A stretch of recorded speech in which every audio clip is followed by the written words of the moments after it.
Hi, I'm Victoria Galea. Hi, I'm Abhijeet Manay. And today we're going to be talking about different political issues, what's relevant in today's news, and local issues. So first up, I'd just like to introduce Abhijeet. Can you tell us a little bit about yourself? Hi, my name is Abhijeet, and I'm the Deputy Leader of the Green Party of Ontario. I have been doing this for about a year and a half now, and I love being part of this party, which is a grassroots organization that's doing something for the planet, for people, and for our future. Absolutely. So can you tell me more about the actual position of Deputy Leader of the Green Party of Ontario? Right. So essentially, it's I have another co-deputy leader. Her name's Bonnie North, and the both of us are the deputy leaders of the party. We're both essentially second in command after Mike Schreiner. And who's that? And for Mike our Schreiner viewers? is the leader of the Green Party of Ontario and the first Green MPP elected in Queen's Park. Woo! So absolutely doing a fantastic job there. But we essentially are a part of the leadership of the party, and we represent the party at different venues, whether it's at media events, whether it's at different public events, and we also are spokespeople for the party.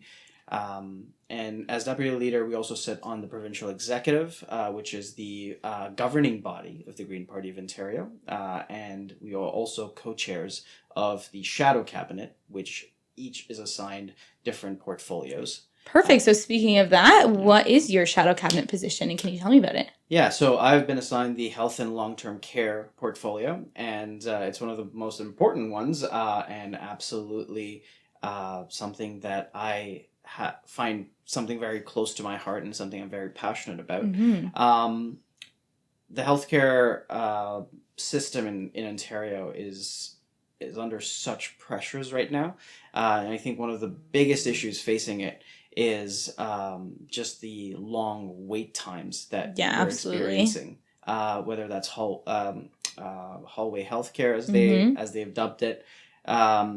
So one of the things that the Greens have always advocated for is the fact that in order to relieve the pressure off of hospitals, we need to ensure that there's enough infrastructure, health infrastructure, at the local level.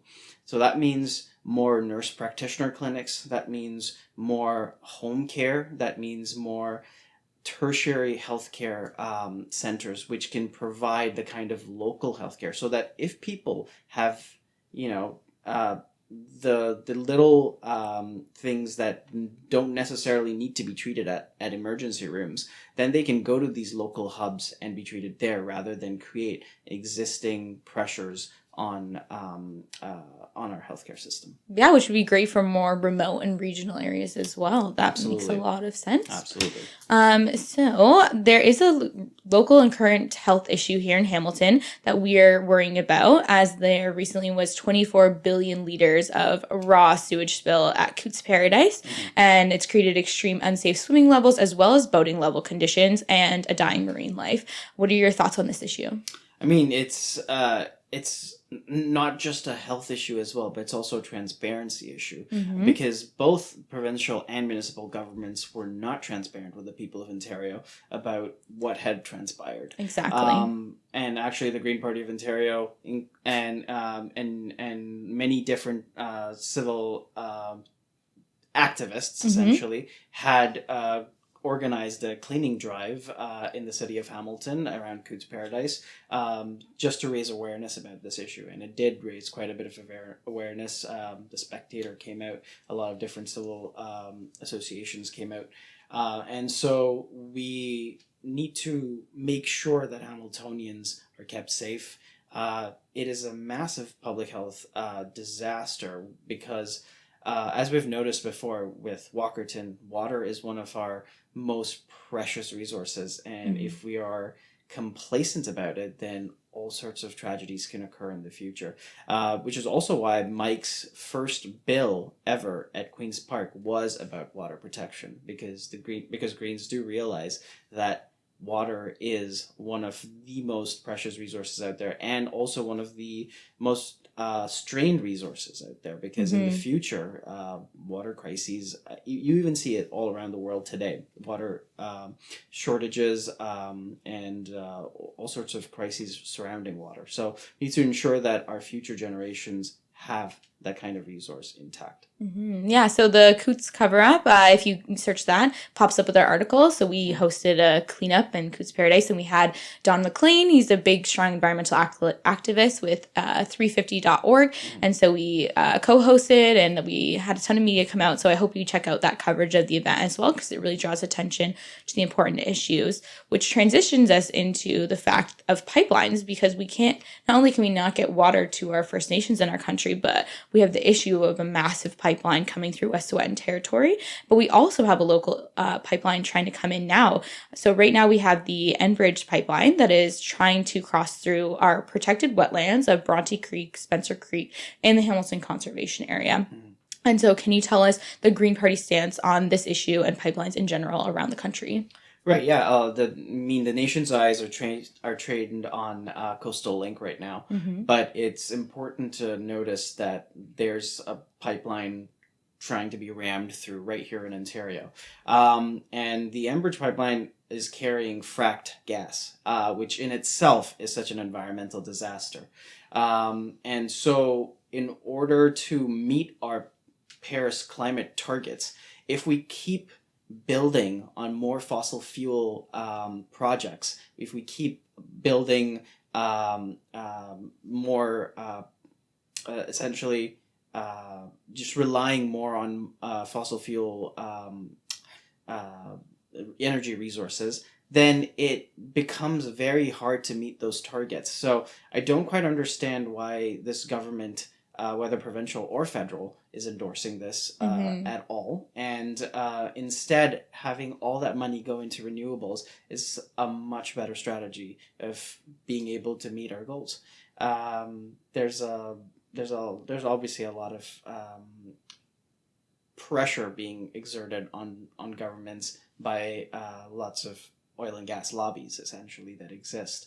And so it's hard for, especially political status quo parties, to be able to uproot that, which is why I think it's important that parties like the Greens, who aren't status quo, who want to shake things up, need to get in legislature more. So we need even more Green MPPs and Green MPs in Parliament who can stand up to that kind of bullying. Yeah, absolutely. So recently, you'll see on this YouTube channel as well, I spoke to the Hamilton City Council about staying on as an intervener in the Ontario Energy Board to say no to the pipeline. So I hope you checked out that clip as well. There's also a petition on the Green Party of Ontario's website to pressure the minister to not allow the pipeline to be built. So I hope you check that out. It's extremely important because not only do we have the actual issue of the pipeline spillage, but also the blasting that occurs. So we're talking about more than a 10-lane highway just to clear enough room for the construction to occur to build the pipeline itself. And then they will add in regrowth afterwards, but that initial blast will makes endangered species suffer, and also just our overall marine life, because this is a wetlands. It's the best and protected wetlands in all of the Ontario. It's the first ones that were protected. And so all of that blasting will then dilute that protected water and create blockages and endanger all the species in the area. So that's a really important issue that we have to keep an eye on and maintain our regular strikes, protests, petitions, and activists in the City Hall, and talk to your councillors about this issue and write to them, because that direct communication really puts pressure on them and lets them know what the community is thinking. Absolutely. So next, we also have, I'd like to know your thoughts on the current provincial government. It's a big one. Yeah, where to start there, right? It's, I think it's been dubbed the cut first, think later government, right? Absolutely. And it's a very good way of phrasing it, because they just seem to rush, head first into any single thing that they've ever tackled. And we all saw those license plates. Yes. What an absolute disaster. Right from the stickers that wooden stick to Yeah. the license plates that can't be seen. Yeah. It's one unmitigated disaster after the other, whether it's also the cuts to education, to healthcare, to social services, including the basic income pilot, whether that's all the environmental protections that have been gutted. So this government seems to be just going for cuts, cuts, and cuts, but not trying to build anything. There's no new ideas introduced. There's Absolutely. no new big vision for Ontario introduced, and it's just a very angry, petty type of government that essentially seems to be for The 1%. exactly. Yeah, it doesn't care about the rest of us at all, or even the upper middle class, because we're talking about regular things that impacts their children. So I hope you check out also another video. I just went live from the street and I interviewed a bunch of teachers at the strike yesterday, and I talked to them all about, why are you striking? What does this mean to you? And a lot of the feedback was that it has nothing to do with money. They've actually lost more money than they're making because of how many days they've been off on strike, and that it saved the provincial government millions of dollars, but that they're here because of the children and our students, because they want to make sure that their class sizes don't increase to over 30 to potentially even 40 classes. That is an average. So if you look at a gym class, obviously is going to hold a lot more students than a science lab. And so these are not things that we can just put across the board.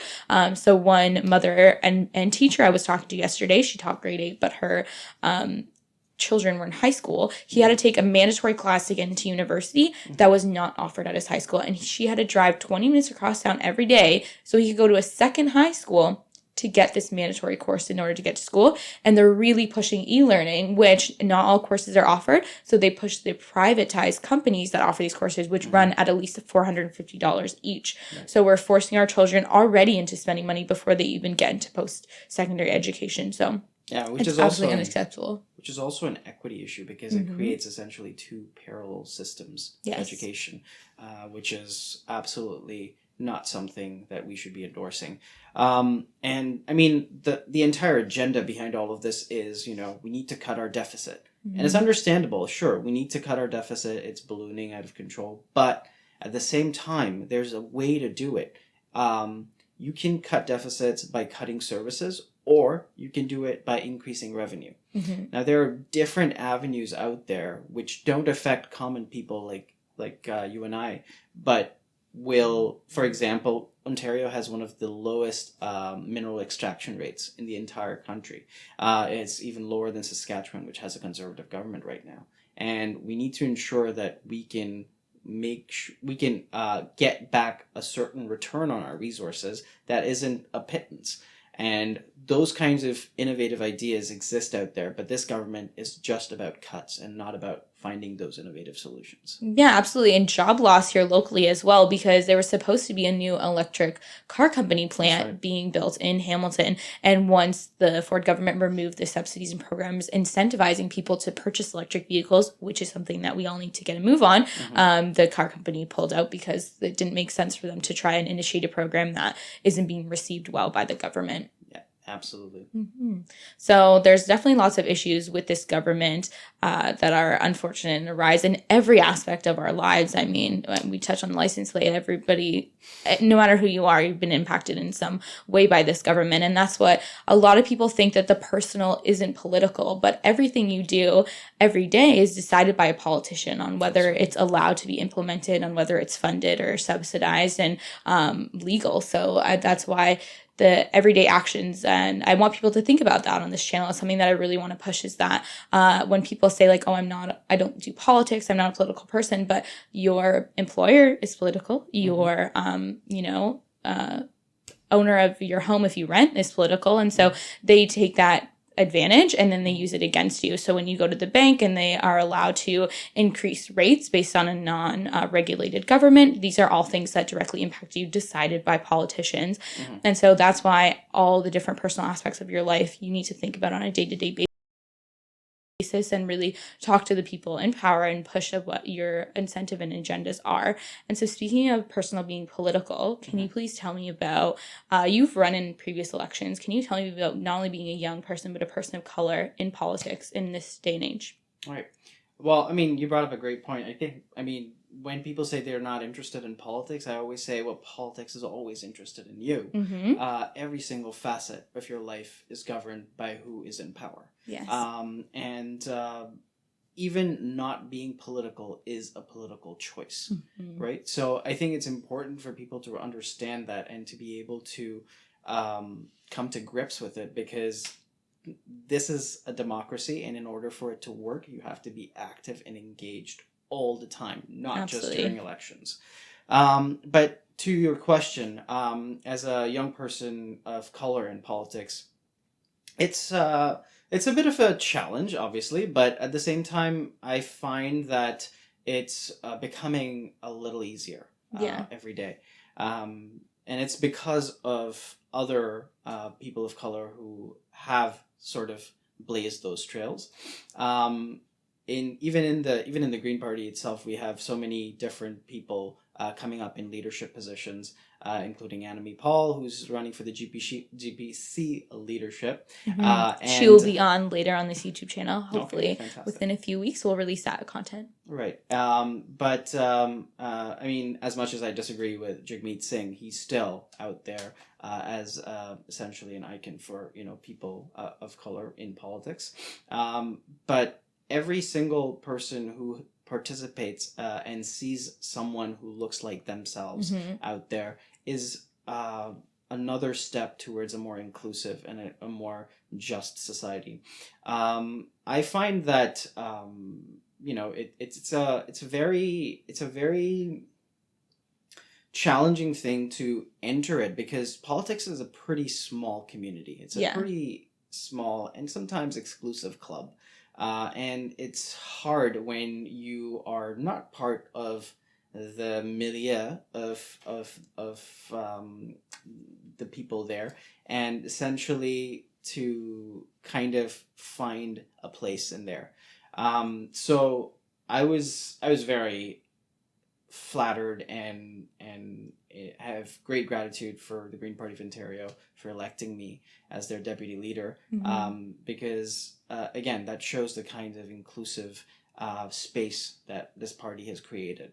And at the same time, it's important to recognize that we have a long way to go as well, because if you look at the demographics of any political party, especially the leadership positions, they're still held predominantly by Caucasian, tends to be males. And old. Yeah, and of the older generation, absolutely. So it's important that younger people of color, women, people in the LGBTQ community, any kind of minorities get more involved in politics, because that way you are being a voice for your community, but also a voice for those who don't have that voice.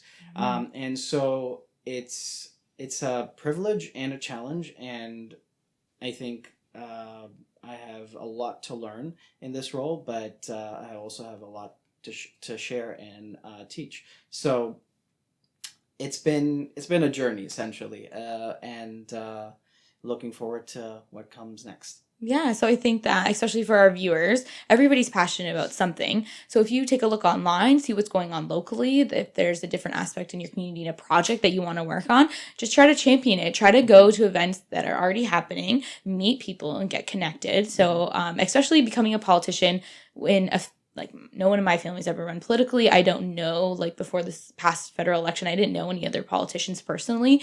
And so I had to just jump in with my eyes closed and try to get involved. So I started out back in April, just going to climate change is the most important thing to me. And so going to the Fridays for Future rallies, and then going to the pipeline protests, and just really building up and networking within your community and meeting other community activists. And then that allowed me through that network to then create my own events and invite them. And so it really spirals into petitions and then creating your own protests, and it just allows you to get involved. And so I just want to really encourage you guys to go out there, and whatever you're passionate about, whether you're just making an online page about it, or you actually go into your community, it's important that we can all be political and we can all create new things. And so that's what I hope you guys try out and challenge yourselves to work on this year. And so last but not least, what do you believe the future for the Green Party is, and what do you hope for the next election. Right. Well, let's recap what happened in 2019 with the federal race. People, had expected a lot more from the Greens, but essentially what happened was we were crippled by a very rigged and broken system. Firstly, we got the same amount of votes as the Bloc Québécois, right? Mm-hmm. Like it's proportionately about the same votes, but they got 30 seats, we got 3. And that is an inherent injustice and unfairness that exists within our system, which is the first past the post system. Yeah. And so a more proportional representation is something that we need now in order to fix any problems that exist out there. Absolutely. Now, one of the reasons why status quo parties are so bad at dealing with these challenges that are coming up, whether that's climate change, whether that's economic disparities, is because their entire genesis is based in another century. Their structures, their leadership mentalities are essentially rooted in the 20th century. So you need a new party with a new way of thinking, with new bold ideas to be able to champion those ideas. And that's what the Greens are. They are innovative, they are resourceful, and they provide out-of-the-box kind of solutions. And also, a lot of the times, we are about criticism, but we're about constructive criticism. So whenever you see other opposition parties just curse the Ford government, they don't come up with their own solutions to what they would do differently. But every time Mike speaks against Premier Ford, he always says what the Greens would do differently, and that's about positive criticism. That's about coming up with your own solutions. Exactly. And which is why we're seeing great growth right here in Ontario as well. Ever since Mike was elected the first Green MPP, we were on election day at around 5% of the vote. But a recent poll just came out, and we've doubled our support essentially, and we're standing at 11% right now. So the growth of the Green Party of Ontario has been staggering, and people are noticing all the good work that's being done. So I have great hopes for the party, and definitely has a very incredible and prosperous future ahead. Yeah, absolutely. So I hope you guys follow along. We're going to have other people coming onto the podcast within the next few weeks. We've got some teachers coming on. They're talking about the strikes and what's going on with the Ford government and cuts to education. We also have Don McLean coming on to talk about the Enbridge pipeline more specifically. And so we just really want to dive into these issues. And I hope this gave you a little glimpse into what we hope to have on the channel. We covered a lot of issues generally, and so we hope to dive into those. So thank you so much for watching, and don't forget to like and subscribe and ring that bell. So thanks for coming on. Of course.